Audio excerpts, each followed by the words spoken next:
So President Bush lost or misplaced 6.6 trillion American tax dollars around the time of 9/11 in New York City.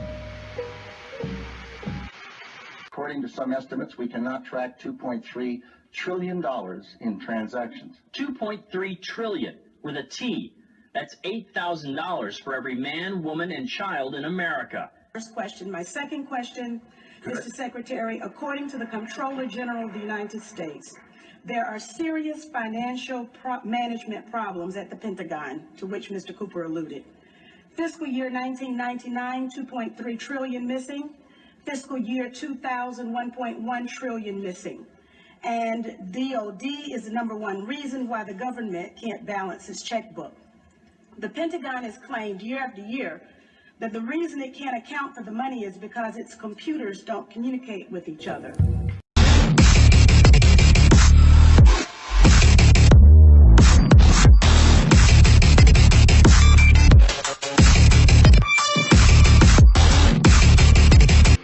And his replacement, Barack Obama, lost or misplaced an additional $9.9 trillion. Just watch. My question specifically is, do you know who received that $1 trillion plus that the Fed extended and put on its balance sheet since last September? Do you know the identity of the recipients?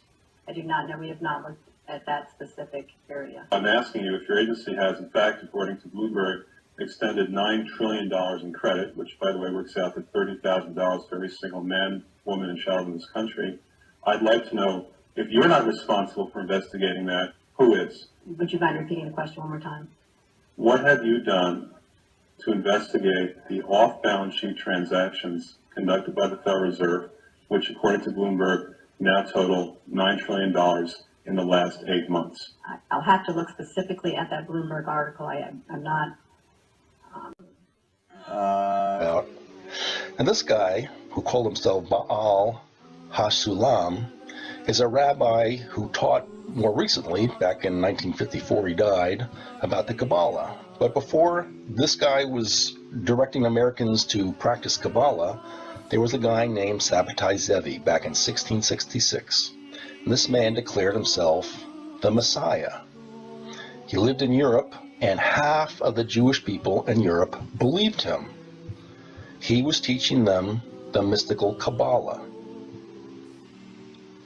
And he taught redemption through sin. And I'm not talking a few people, I'm talking millions of people followed Sabbatai Zevi. But he also taught something interesting. It was infiltrating the enemy by posing as the enemy.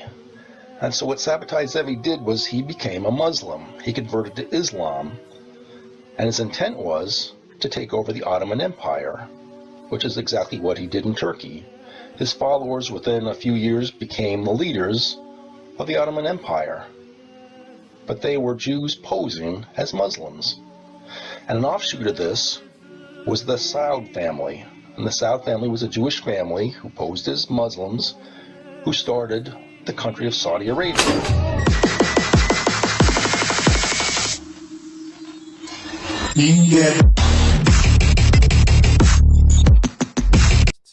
Trump held a historic meeting in the White House with Saudi Arabia's Crown Prince on Tuesday, March 20th. Immediately at the beginning of their Oval Office press briefing, Trump boasted of his arms sales to the Saudi regime, praising the repressive absolute monarchy as a very great friend and a big purchaser of equipment. Thank you very much, everybody. It's a great honor to have the Crown Prince with us. Saudi Arabia has been a very great friend and a big purchaser of equipment and lots of other things, and one of the biggest investments in the United States is I guess it's your big investment, is buying stock in companies and various other things in the United States and creating jobs. We've become very good friends over a fairly short period of time. I was in Saudi Arabia in May, and we are bringing back hundreds of billions of dollars into the United States. Trump didn't beat around the bush. He instantly made it clear that Crown Prince Mohammed bin Salman was there to finalize arms sales he had made during his trip to Riyadh in May. Just 40 seconds into their meeting, Trump pulled out a cardboard chart listing the billions of dollars in weapons the United States is selling to the Saudi regime. Some of the things that have been approved and are currently under construction and will be delivered to Saudi Arabia very soon, and that's for their protection. But if you look in terms of dollars, $3 billion, $533 million, $525 million, and that have been ordered and will shortly be started in construction and delivered. THAAD system, $13 billion. The C-130 airplanes, the Hercules, great plane, $3.8 billion of investment, of which we've already invested and seen invested $200 billion to our companies, to various other places and people that make things.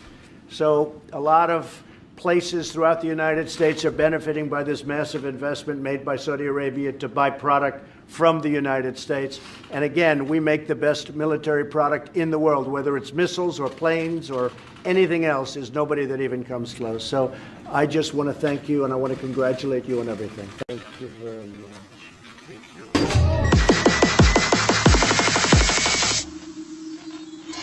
Yeah.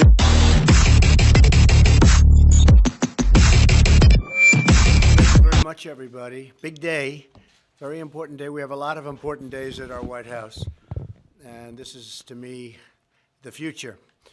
I want to thank you all for being here to discuss a critical issue for our country's future, winning the race to be the world's leading provider of 5G cellular communications networks. It's all about 5G now. We were 4G, and everybody was saying we have to get 4G. And then they said, before that, we have to get 3G. And now we have to get 5G, and 5G is a big deal, and that's going to be there for a while. And I guess at some point we'll be talking to you about number 6. What do you think? Do you think that's true, Ajit? Planting your mind and your memories into machines. They're talking about using 5G to create the hive mind so that we're all joined together. Of implanting chips so that we all can all communicate with each other and think as one. They're talking about controlling emotions through these chips. You can implant fear, you can implant pain, you can do all kinds of things. And this is technology we have now. You've always been a target for Lucifer, but now he has stepped up his game and his level of control. Latest bit on the side, Neuralink, has flown under the radar for the past few years. But it's now captivating the world's attention for a reason that's as intriguing as it is scary.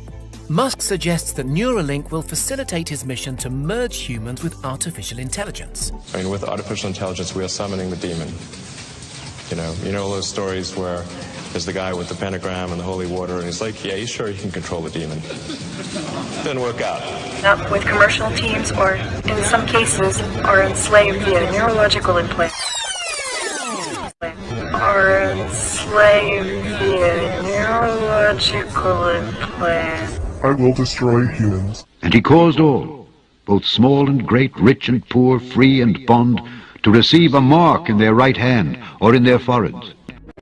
We will finally complete the biometric entry-exit visa tracking system, which we need desperately. In my administration, we will ensure that this system is in place. And I will tell you, it will be on land, it will be on sea, it will be in air. We will have a proper tracking system. We will have a proper tracking system.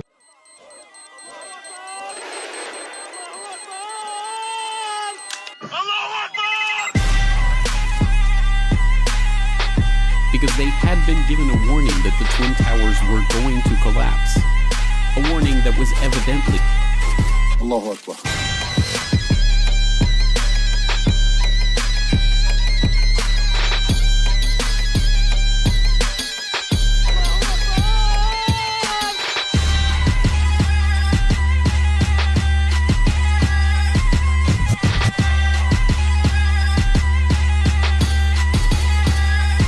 Allahu Akbar.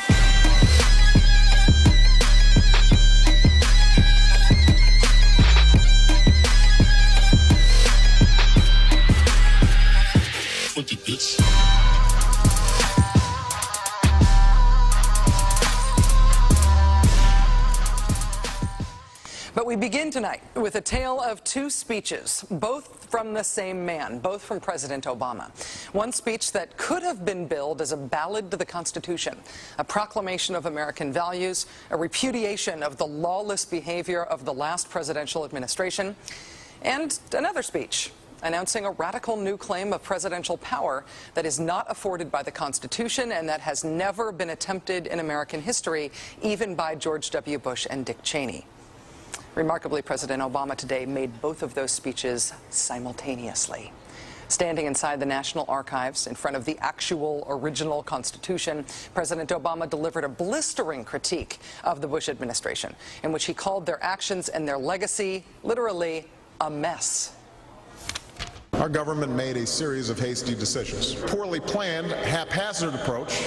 Too often, we set those principles aside as luxuries that we could no longer afford. Our government made decisions based on fear rather than foresight. The decisions that were made over the last 8 years established an ad hoc legal approach for fighting terrorism that was neither effective nor sustainable.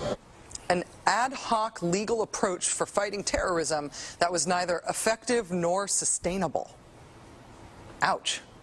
Then, moments later, he announced his own ad hoc legal approach for fighting terrorism. President Obama today proposed something new, something called prolonged detention. Doesn't sound that bad, right? Prolonged detention.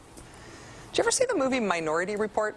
It was based on a Philip K. Dick short story. Came out in 2002. It starred Tom Cruise, remember? He played a police officer in something called the Department of Pre-Crime. Pre-crime is where people are arrested and incarcerated to prevent crimes that they have not yet committed. Mr. Marks, by mandate of the District of Columbia Pre-Crime Division, I'm placing you under arrest for the future murder of Sarah Marks and Donald Dubin. Take place today, April 22nd, at 0800 hours 4 minutes. No, I didn't do anything. You didn't do anything, but you're gonna. Future murder. Creepy, right? Putting somebody in jail not for what they've done, but for what you're very sure they're going to do? There may be a number of people who cannot be prosecuted for past crimes. In some cases because evidence may be tainted, but who nonetheless pose a threat to the security of the United States. We're not prosecuting them for past crimes, but we need to keep them in prison because of our expectation of their future crimes. Al-Qaeda terrorists and their affiliates are at war with the United States, and those that we capture, like other prisoners of war, must be prevented from attacking us again. Prevented. We will incarcerate people preventively. Preventive incarceration.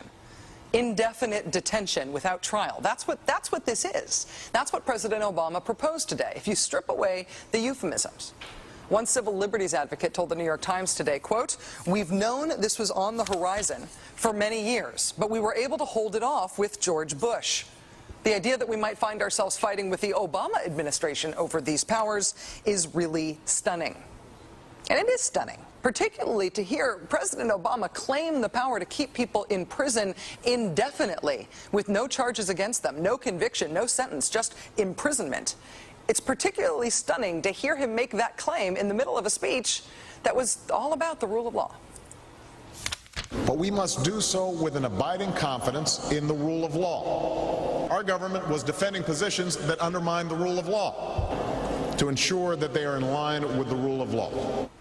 How can a president speak the kind of poetry that President Obama does about the rule of law and call for the power to indefinitely, preventively imprison people because they might commit crimes in the future? How can those two things coexist in the same man, even in the same speech? Well, that brings us to the self-consciously awkward, embarrassing part of this speech today. After condemning the Bush administration for what he called their ad hoc legal strategy, for trying to make things seem legal that patently weren't, this is what President Obama proposed. My administration has begun to reshape the standards that apply to ensure that they are in line with the rule of law. We must have clear, defensible, and lawful standards for those who fall into this category. We must have a thorough process of periodic review so that any prolonged detention is carefully evaluated and justified. Our goal is to construct a legitimate legal framework for the remaining Guantanamo detainees that cannot be transferred. Our goal is not to avoid a legitimate legal framework. In our constitutional system, prolonged detention should not be the decision of any one man. If and when we determine that the United States must hold individuals to keep them from carrying out an act of war, we will do so within a system that involves judicial and congressional oversight. And so going forward, my administration will work with Congress to develop an appropriate legal regime so that our efforts are consistent with our values and our Constitution. You'll construct a legal regime to make indefinite detention legal. You will, what does he say? Develop an appropriate legal regime. So you can construct a whole new system outside the courts, even outside the military commissions, so that you can indefinitely imprison people without charges. And you'll build that system from scratch. What's that somebody said about ad hoc legal strategies? Just for context here, in the United Kingdom, where there isn't even a Bill of Rights, there's been a major debate about whether people can be held in preventive detention. Former British Prime Minister Tony Blair wanted 3 months to be the outer limit for how long anyone could be held. There was a big political fight about it. Parliament ended up limiting that power to 28 days. 28 days is still the longest period of preventive detention that's allowed under law in any comparable democracy anywhere in the world. How long would President Obama's proposed preventive indefinite detention last? Well, he's not saying yet, but here's how he defines the threat that he says makes indefinite detention necessary.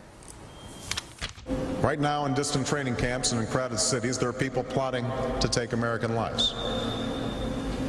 That will be the case a year from now, 5 years from now, and in all probability 10 years from now. 10 years from now. So you could get arrested today and locked up without a trial, without being convicted, without being sentenced for, say, 10 years until the threat of your future criminal behavior passes. Prolonged detention, he's calling it. This was a beautiful speech from President Obama today with patriotic, moving, even poetic language about the rule of law and the Constitution, and one of the most radical proposals for defying the Constitution that we have ever heard made to the American people. Cause of panic, blowing up some problems. They get dramatic, creating a reaction. Then they get fanatics, pushing government solution. Order out of chaos, controlling the confusion. First the cause of panic, blowing up some problems. They get dramatic, creating a reaction. Then they get fanatics, pushing government solution. Order out of chaos, controlling the confusion. In my supplemental question yesterday, I asked this government if the people of Ontario should prepare for internment camps. In September, the federal government posted a call for expressions of interest for contractors to supply, provide and manage quarantine isolation camps throughout every province and every territory in Canada. These quarantine isolation camps, however, are not limited to people with COVID, but provide a wide latitude for many people to be detained. Surely this government is aware of the intentions to build these isolation camps from coast to coast. And my question to the Premier is, how many of these camps will be built, and how many people does this government expect to detain? Question. Government House Leader. Thank you, Mr. Speaker. It is very true that when people leave the country and when they come back in, that the province is suggesting, and the federal government, in cooperation with the federal government, we are suggesting that people isolate themselves. That has been a practice that has been very successful, not only here in the province of Ontario, but across Canada. And we will, of course, be redoubling our efforts to make sure that the people of the province of Ontario remain safe, Mr. Speaker. So if the member is referring to the fact that that one of the public health policies is that when you return from a jurisdiction outside of the province of Ontario or from another country that you isolate yourself for 2 weeks, I would suggest that has been a good policy that has been working. In fact, this House has been doing the same thing since we came back. We are working in cohorts to make sure that the Legislative Assembly can continue to operate. That's why we have 2 separate cohorts. Mr. Speaker, Response. with the cooperation of the official opposition, that is why all members of the Independents have been excluded from that cohort, because we want them to be able to participate in debate. So we will continue to do everything in our power to make sure that this House continues, but that the people of the province of Ontario and Canada are kept safe. Supplementary question. Again, back to the Premier. here's the RFP. And in the RFP, it uses clear language to express that these camps can be used for a broad spectrum of people, not limited to travelers. Indeed, it doesn't even mention international travelers. It's just a broad latitude of people. And I'll send over the copy of the RFP after. So your government must be in negotiations and aware of these plans to potentially detain and isolate citizens and residents of our country and our province.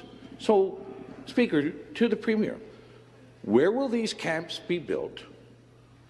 How many people will be detained? And for what reasons? For what reasons can people be kept in these isolation camps? And I'd like to have the Premier assure the people of Ontario. Member, take a seat.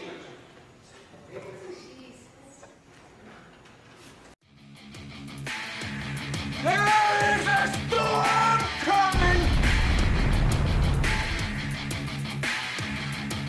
like nothing you have ever seen. And what I warn you is prepared for